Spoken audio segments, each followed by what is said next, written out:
Cashflow Diary Podcast, episode 232. Welcome to yet another exciting episode of the Cashflow Diary Podcast, the podcast that teaches you insider tips, tactics, and strategies for creating leverage streams of cash flow into your life. Learn from top-performing entrepreneurs, business owners, investors, and thought leaders from across the globe as they share their secrets to success. Like what you learn on this and other Cashflow Diary podcast episodes? Go to learninvestingnow.com and sign up to receive powerful tips and information that will help you succeed as an entrepreneur and investor. Now, here's your host, investor, entrepreneur, business owner, educator, speaker, author, and master facilitator of Robert Kiyosaki's cash flow game, Jay Massey. What's up, guys, gals, people of all ages? How are you doing today? Well, I guess depending on when you're listening to this, you could be standing in line for Star Wars. Now, I hear there's actually some of you out there who have never seen Star Wars and don't care to.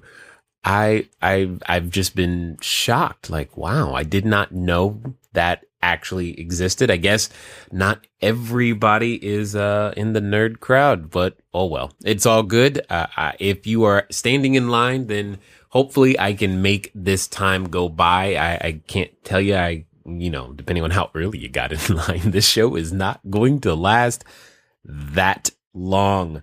And I guess that's okay. That's okay. But we're definitely going to talk about something that I believe to be important, and I want everybody to have the ability to do. It's a skill, actually, to some degree.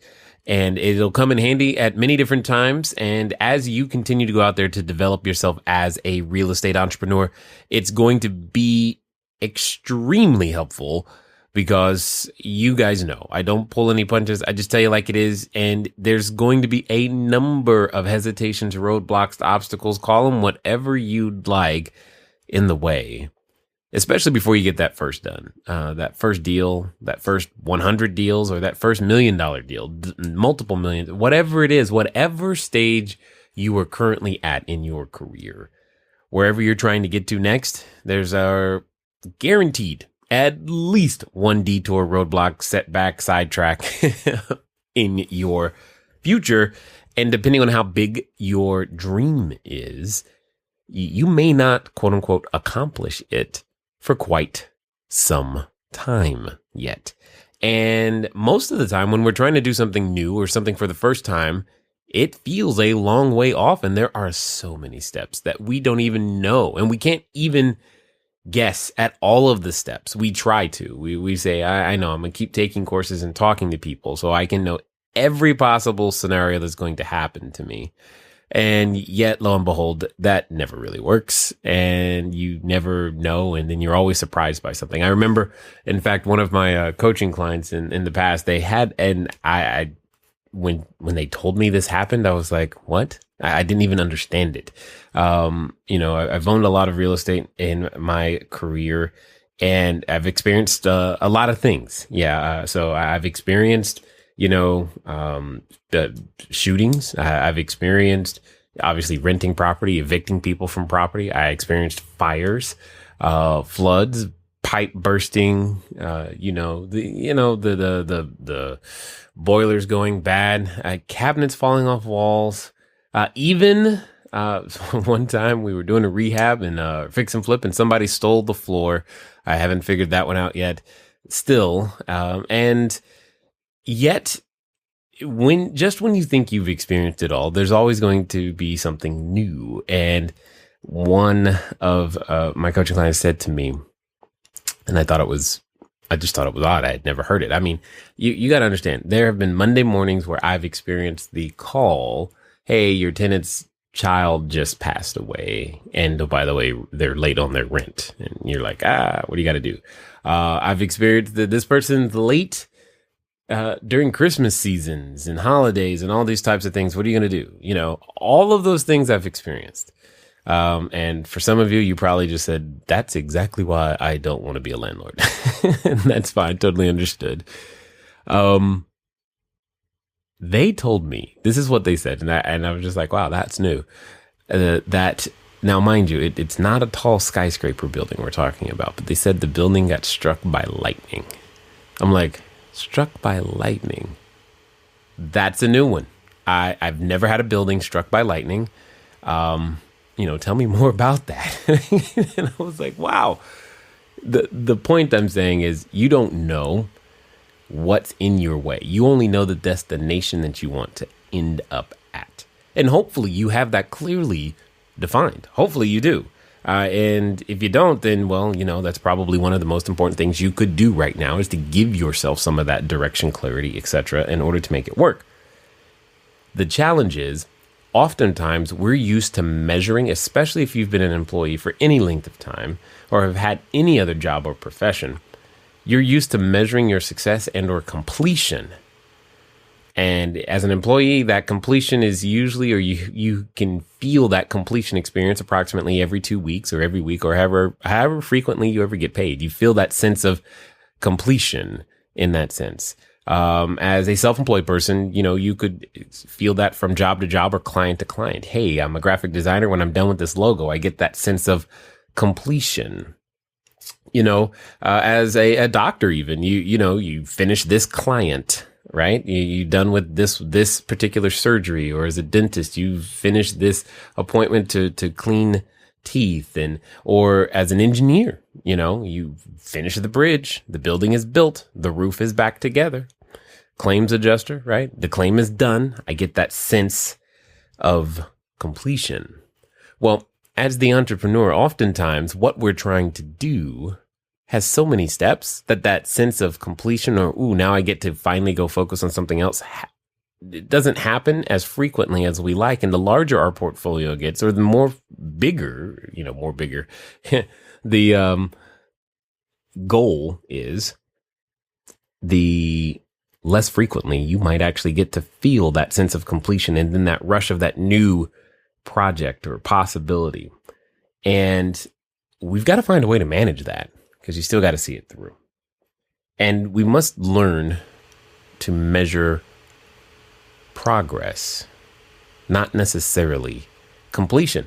Because if you get addicted to completion and you get stuck somewhere, what likely will happen is you'll quit, because you won't feel like you're making any progress, because you got used to measuring completion. And I see this a lot, especially when someone is first starting in real estate. They, say things like, show me what I got to do to get an offer accepted. Well, okay, to get an offer accepted requires a number of different steps. First, you must meet a seller. You have to put yourself in a situation in which you have the capacity to have a conversation with someone who would be in the possible mind frame to have a property to sell. See, that is a step in and of itself. Learning how to find them, what to say to them, to start that conversation. But again, if the only thing you're measuring is a completion, especially if it's get a deal done, you don't get any credit. You don't give yourself credit for the progress you may have made just learning how to find people and talk to them. And that could and has, I know, led to many would-be entrepreneurs quitting. So some of the things that I wanted to just kind of, give you really quickly, or just some of the things that are coming up for you as you continue, or you must, continue to perfect in various different ways. Just because oftentimes we think, I want to start a business. I'm ready to get started. I want to make something happen. And that's great. I want all those things. You want all those things. I want all those things for you. Why do you think I'm doing this? Is hopefully there's something that one of the guests, myself, you've heard from a live lesson, something that will help you unlock a key or unlock a part of you that will be the key to going out there and creating more jobs, clean, safe, affordable housing, and making great things happen. So what does that mean?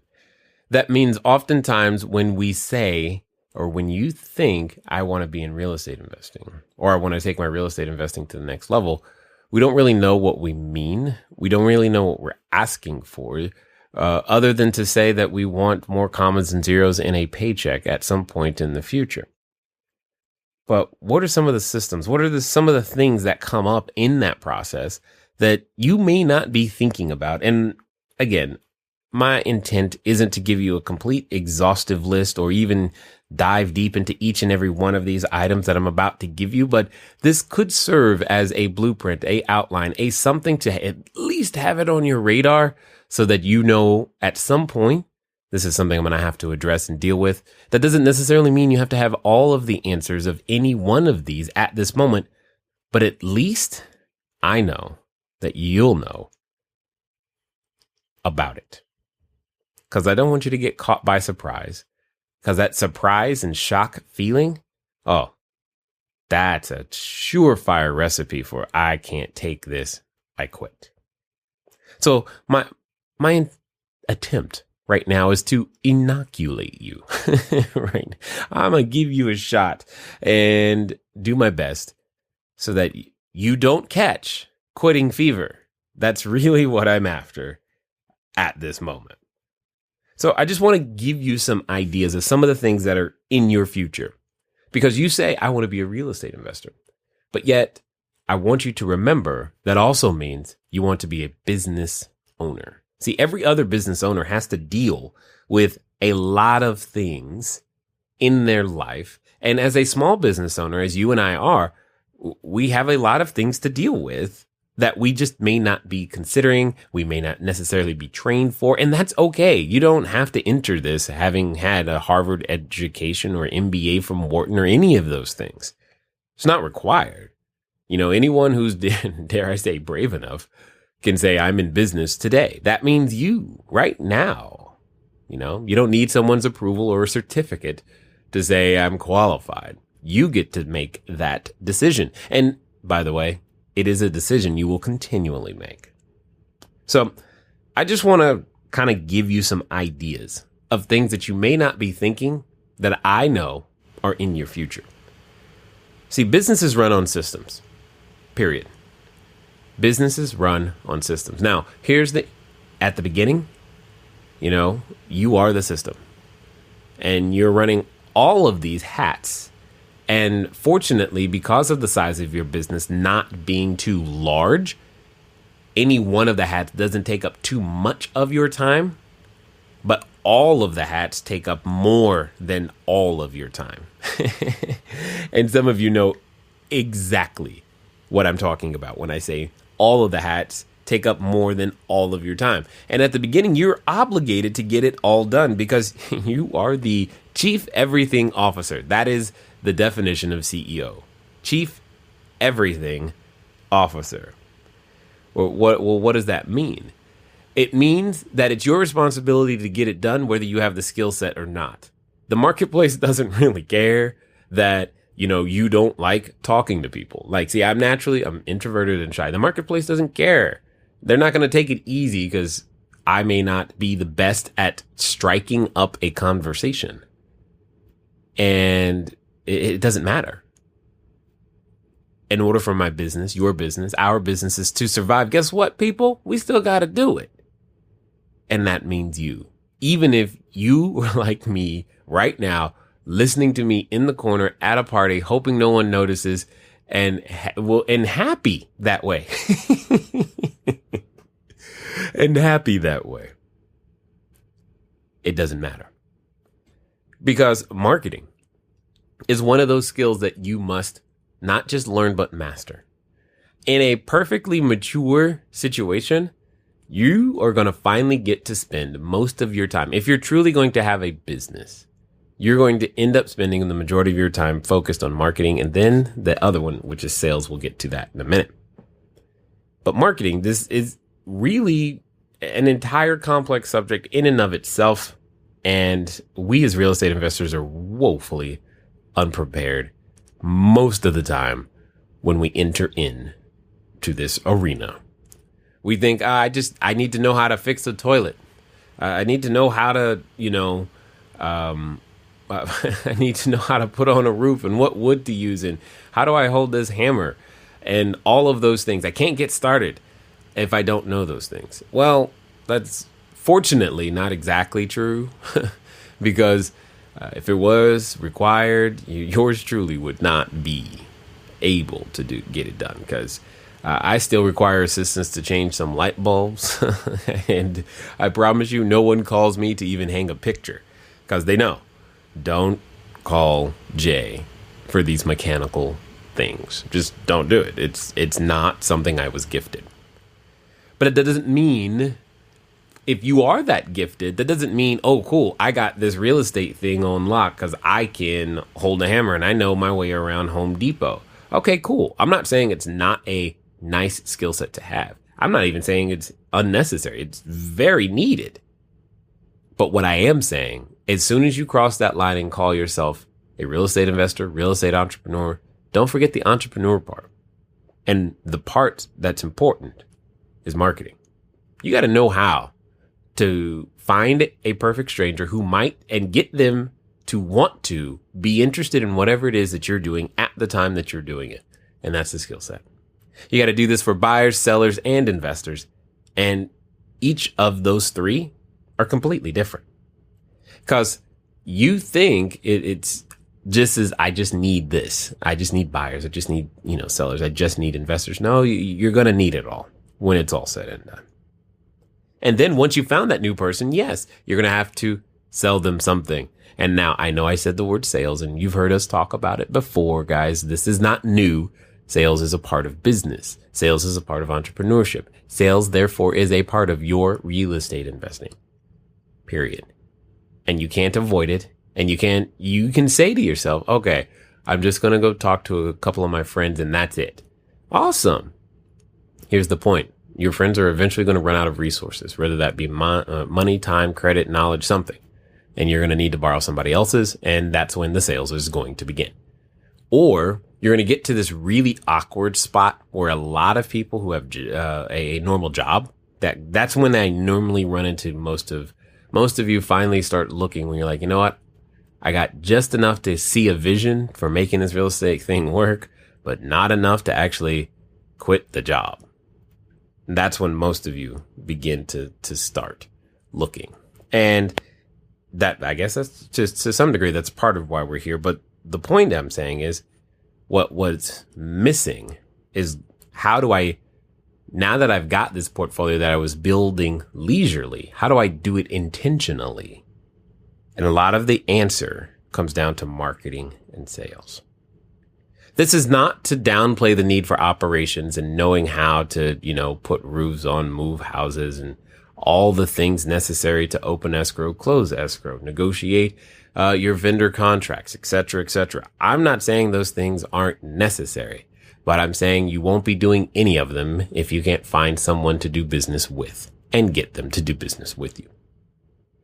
Operations are absolutely important. In fact, this is one of the first areas where I drowned myself because I created so much activity. I just couldn't keep up with the amount of paperwork, which I am naturally not adept at. Fortunately, I've learned to surround myself with individuals who are adept at paperwork, and the T's get dotted and the I's get crossed. Hopefully you caught that. The point is, you need somebody looking over it. Accounting and finance. I know. Jay, I can do my own books and it's cheaper. Wrong answer. It's not cheaper. And even if you can, you shouldn't. Because you need to learn the skill set required of a business owner, which is not doing your own books. And this is really, really true when you have that skill set yourself. This is so true because you need to go in a completely different direction. You've got to if you're going to grow, your idea is probably bigger than you anyway. Let it be. And the sooner you get used to it, the better. I know you feel like you're saving money. And you may actually be saving physical dollars. But I'm almost certain in every one of your cases, we could calculate an opportunity cost of the amount of time and emotional stress that you're losing by doing that one particular thing yourself. Investor relations, it eventually becomes its own department. You got to keep finding them, keep talking to them, give them, what about K1s when it's time? When their CPAs and their accountants and people and team have a financial question, you better have somebody who can help, as well as intake inquiries for new ones. You also have this situation with yourself in a lot of ways.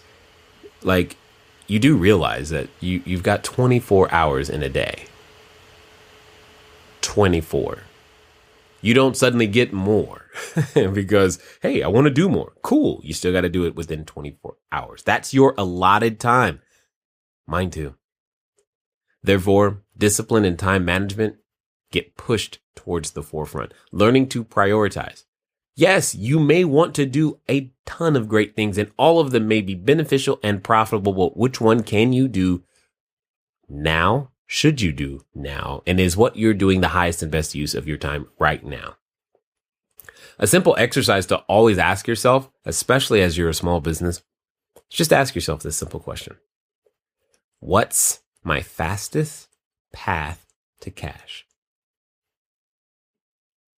That's probably the thing you should be working on right now. Now, that doesn't mean it's always the case, but it's probably the case.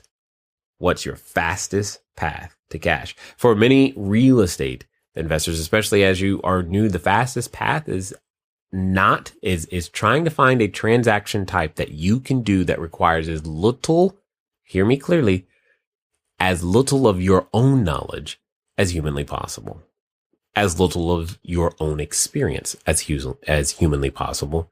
And this is why, ladies and gentlemen, wholesaling gets bumped to the front of the list. It's because you don't have to rely on your knowledge and your experience. You do have to build relationships, but you were going to have to do that anyway. But it's not going to be your knowledge or your experience. It will be your hustle that makes the major difference. And you got that. You're listening to this. You also have to learn, what do I do today? When you come from an environment where you're used to being told what to do every day, or you have these allotted times, you go to work at 9, you work at 5, done. That's what you do. You know what to do. When you get there, you've done it. But wait, now you're in control. Now the choice is squarely in your hands. So what are you going to do? You wake up, you got this great feeling, I'm going to get stuff done today. Yeah, but what? And more importantly, the actions that you do take, are they even aligned with the vision, with the actual outcome that you want to achieve? Do you know how to even define an outcome that you want? Do you have the vision of what this whole baby of yours looks like later? And if so, what are you doing today to get one step closer to it? Just one step. And will you be brave enough to let that one step allow you to feel successful and complete for that day? Because the opposite of this is you don't know when to stop because you're addicted to completion. And when you're addicted to completion, you continue to work because you want to complete it. I got to get it done. It's not done yet. Yes, I know. But do you realize that not even the world was done in a day? It took at least 6. And at the end of every day, he still stopped and said it was good, even though it wasn't finished. So it's okay to just call today good. Keep this in mind. The thing that I really want to underscore, though, is that aside from the personal development, like the time management and being disciplined and knowing how to exercise your own self-control, a lot of the other things can eventually be outsourced, which is great once you even have a vision for what they need or should be. But one of those things that you're going to hold on to and should hold on to for a long time, because it's usually one of the most expensive things to let go of, is the marketing and or sales. And I want you to really think about figuring out how to sell, how you can best help someone get involved with your products and services at a fair price. Specifically, real estate. Failing to learn that one skill, I promise you, will keep you outside the game. But it's okay if you break it down in small little pieces. Because when you do, you can begin to measure your progress and go, well, at least I'm not at the beginning. And give yourself permission to feel good about that.